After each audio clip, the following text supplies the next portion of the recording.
Siapa yang Allah pengen ngasih dia kebaikan, Allah uji. Hah? Kok gitu caranya? Ternyata kayak gitu rahasianya. May yuridillahu bihi khairan, may yuridillahu bihi khairan. Siapa yang Allah pengen ngasih dia kebaikan, Allah kasih dia musibah atau ujian. Kenapa bisa seperti itu, Ustaz? Fa inna ma'al usri yusra, inna ma'al usri yusra. Seolah-olah Allah bilang di dalam ayat itu, kalau kalian mau dapat kemudahan, biasanya lewatnya kesusahan dulu.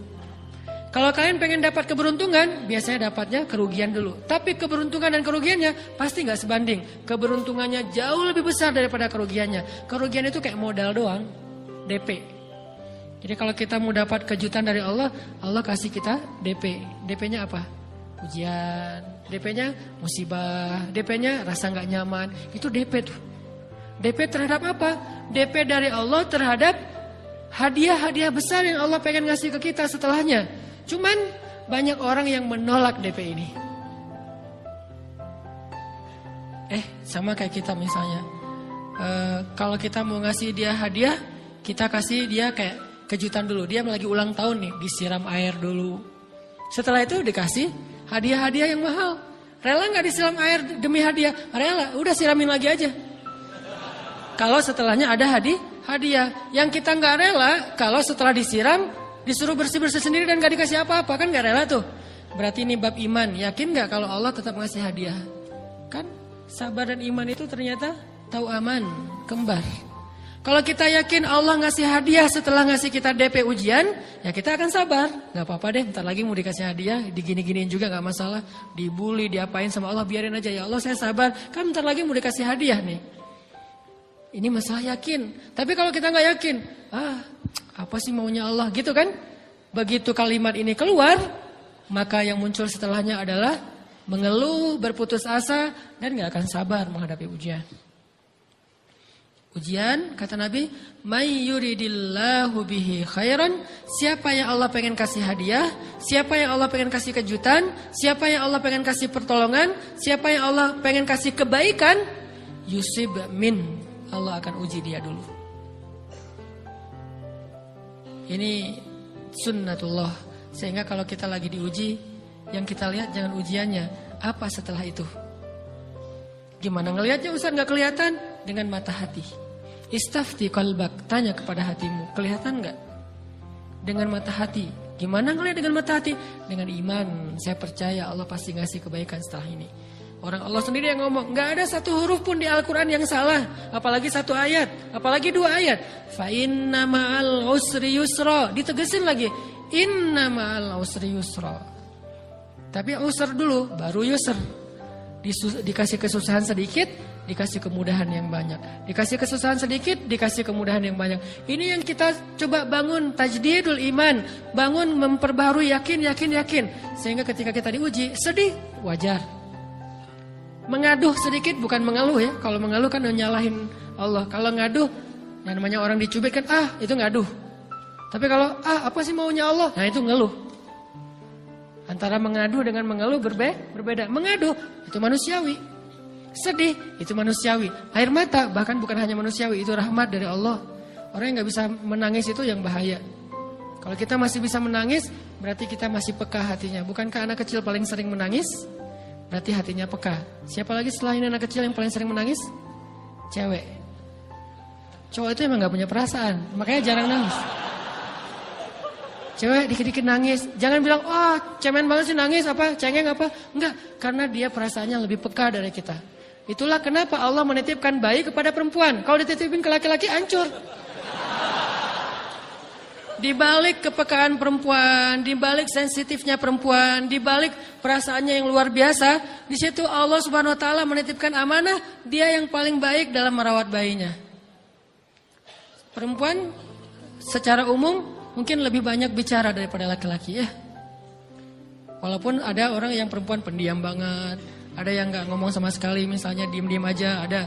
Tapi secara umum perempuan lebih banyak berucap daripada laki-laki. Emangnya ini kekurangan? Bukan. Ini kelebihan. Kalau dia berikan itu dalam hal yang tepat. Apa yang tepat? Mendidik anak. Justru karena perempuan banyak ngomong, lebih baik dalam mendidik anak daripada laki-laki. Laki-laki itu kurang mendidik, kurang mengedukasi. kepada anak dengan usia tertentu karena dia jarang memahamkan. Salah hanya marah, salah hanya ditegur. Kalau ibunya jelasin, nah gini sebelum tidur ibunya yang ceritain banyak cerita. Saya sendiri ngalamin. Sering mana seorang ayah sama ibu interaksi sama anak dalam bentuk verbal. Sering ibu. Jadi menangis itu rahmat dari Allah. Gak apa-apa, nangis aja. Dan itu tidak disebut mengeluh. Kamu kok nangis sih? Kan orang Islam harus sabar. Emangnya nangis dengan sabar itu bertolak belakang? Sabar tetap sabar. Ya nangis jalan aja terus nangis.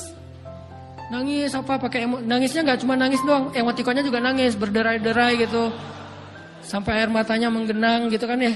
Bolehlah. Ditambah lagi dengan visual menangisnya posting bahwa dia lagi tertusuk duri dengan postingan kaktus atau apalah. Dia pengen share ke semua orang bahwa saya sedang sedih. Sehingga nanti ketika ada orang yang menghibur dia dengan sedikit kata-kata yang sabar ya segala macam, wah makin berderai-derai. Itu belum jadi. Kecuali dia keluarkan kata-kata mengeluh, baru dia disebut orang yang banyak mengeluh, berputus asa. Kalau mengadu wajar. Tapi minimal kita mungkin masih mengadu, kita masih menangis, kita masih lelah, kita masih merasa lemah. Setidaknya kita tidak mengeluh. Kenapa? Kita percaya Allah kalau mau ngasih hadiah kepada hambanya, DP-nya itu ujian. Dan yakinlah hadiahnya minimal 10 kali lipat lebih baik daripada ujian itu.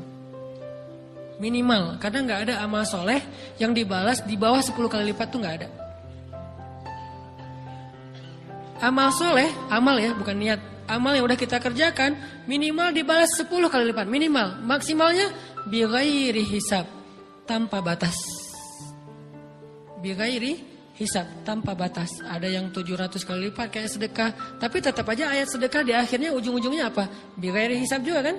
Berarti sedekah itu minimal dibalas 700 kali lipat. Minimal. Kalau kita yakin. Selalu syaratnya kalau kita yakin. Dan saya ngebuktiin itu banget. Saya pernah ngalamin lagi jalan-jalan di sebuah kota yang ada becak kayuhnya, becak sepeda gitu ya. Jalan terus saya bilang, Pak berapa ongkosnya? 20.000. Udah naik aja 20.000. Karena kita keliling-keliling kota, ternyata saya jadi kasihan sama dia 20.000. Kasihan kan 20.000 dibayar keliling kota, walaupun pas mampir beberapa tempat mungkin dia dapat tips ya. Tapi saya nggak tega gitu, dia cerita tentang anaknya lagi sekolah, apa segala macam, makin bikin baper kan. Pas selesai, saya kasih dia 100.000. Dari 20.000 dikasih 100.000 karena kasihan. Dan saya yakin, nggak mungkin sedekah itu sia-sia. Kan Nabi bersumpah kan, demi zat yang jiwaku di dalam genggamannya, tidak berkurang harta karena sedekah. Demi Allah, kata Nabi. Nggak berkurang harta karena sedekah. Berkurang harta karena belanja? Ya. Berkurang harta karena pacaran? Banget. Modal banget kan? Apalagi buat cowok. Tapi berkurang harta karena sedekah? Gak mungkin kata Nabi. Demi Allah gak berkurang harta karena sedekah. Berkurang harta karena istri? Enggak. Karena memberi kepada istri itu pahalanya lebih gede daripada sedekah. Makanya ngemodalin pacaran setelah nikah itu tumbuh berkah. Modal pacaran sebelum nikah itu apes. Jadi kalau pengen modal nih, ngemodalin cewek, traktir, ngapa-ngapain, bayarin, jangan sebelum nikah. Sebelum nikah jadi orang pelit aja, nggak apa-apa. Tapi setelah nikah, jor-joran ngasih, apalagi yang, bayarin semuanya. Kenapa? Pahalanya lebih gede daripada sedekah. Bahkan lebih gede daripada infak fi sabilillah. Seorang suami memberi nafkah istri, itu pahalanya terkadang lebih besar daripada kita berinfak untuk fi sabilillah, untuk korban perang. Saya heran kalau ada orang sedekahnya rajin tapi ke istrinya kikir, aneh, berarti dia gak ngerti konsep. Padahal memberi kepada istri itu selama itu kebutuhan pokok ya, dan sedikit entertain, gak apa-apa asal gak berlebihan, itu luar biasa. Makanya saya kalau jalan sama istri yang mana? Itu yang Onit suka. Oh ya Onit suka. Kasih aja, kenapa? Minta ini, kasih. Selama ada kan kenapa gak dikasih kan ya? Nanti Allah ganti. Makin rajin kita ngebayarin istri kita, ngebelanjain istri kita, makin Allah ngasih yang kita gak pernah duga-duga. Sampai istri kita cemburu sama kita. Kok kamu duitnya banyak banget sih? Kan gara-gara aku sering ngasih ke kamu. Ya udah sini lain lagi. Mau ditransfer berapa gitu kan ya. Saya ngasih 100.000 ke si bapak. Dan saya yakin teman-teman sedekahnya pasti lebih dari itu. Karena 100.000 saya sebut. Kalau 1 juta ke atas saya nggak mau nyebut, malu dong, ria ya.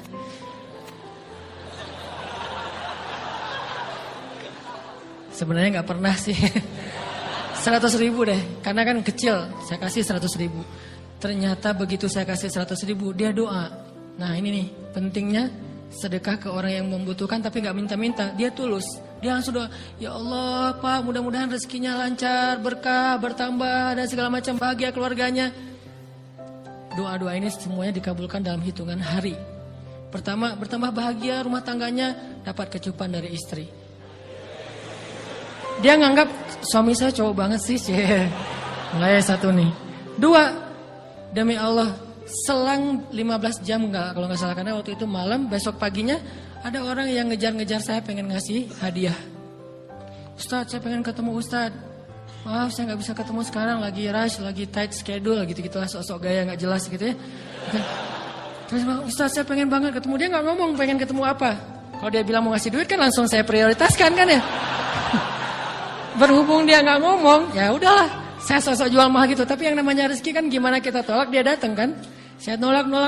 Pokoknya sebentar aja, 5 menit nggak akan ganggu waktu Ustadz. Ya udah besok pagi ya pas breakfast gitu. Pakai gaya-gaya dikit breakfast. Pas breakfast, oh ya siap Ustadz. Jam berapa? Jam 8. Udah janjian jam 8. Mungkin orangnya nih dengar live streaming, Pak jazakumullah khair jaza. Makasih banyak, mudah-mudahan Allah tambahkan rezekinya. Terus beliau besok mau flight ke luar kota jam 8. Akhirnya ngubungin lagi malamnya, Pak Ustadz maaf gak bisa ketemu besok. Karena saya jam 8 itu jadwal terbang. Oh ya udah gak apa-apa. Seneng dong saya gak jadi ketemu kan. Tahu gitu kan nyesel saya tuh. Seneng. Besok pagi jam 6, Pak Ustadz alhamdulillah ternyata penerbangan saya di-delay ke jam 11. Allah delay penerbangannya demi ngasih rezeki buat saya. Kan luar biasa kan. Ini hikmah kepedean saya, kegeeran kepada Allah gitu. Di-delay demi saya. Kan kadang-kadang GR ya di depan Allah ya. Robbi akroman kan gitu ayatnya. Allah memuliakan saya dengan istighfar tetap. Akhirnya saya bisa ketemu Ustaz. Saya nggak baca WA-nya. Terlambat baca, baru baca jam 8. Dia udah mulai agak putus asa. Kayaknya udah gak mungkin ketemu nih. Jam 8 pas saya baca, ternyata orangnya nggak di delay. Ya udah saya balas, ya udah sekarang saya tunggu ya jam 9. Maaf cuma sebentar. Nggak apa-apa Ustaz, 5 menit. Datang dia. Datang ngasih apa? Ngasih duit 200 juta. Demi Allah. Cuman berselang beberapa jam, saya tolak-tolak. Tahu gitu Pak, datang malam ini aja.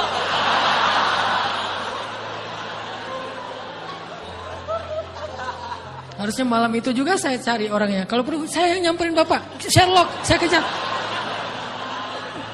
Manusia gitu banget ya.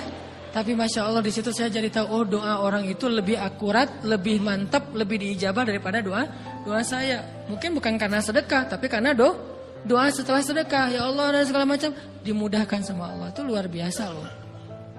Saya nggak percaya. Saya pikir main-main. Orang ini iseng kayaknya pengen ketemu doang, pengen selfie.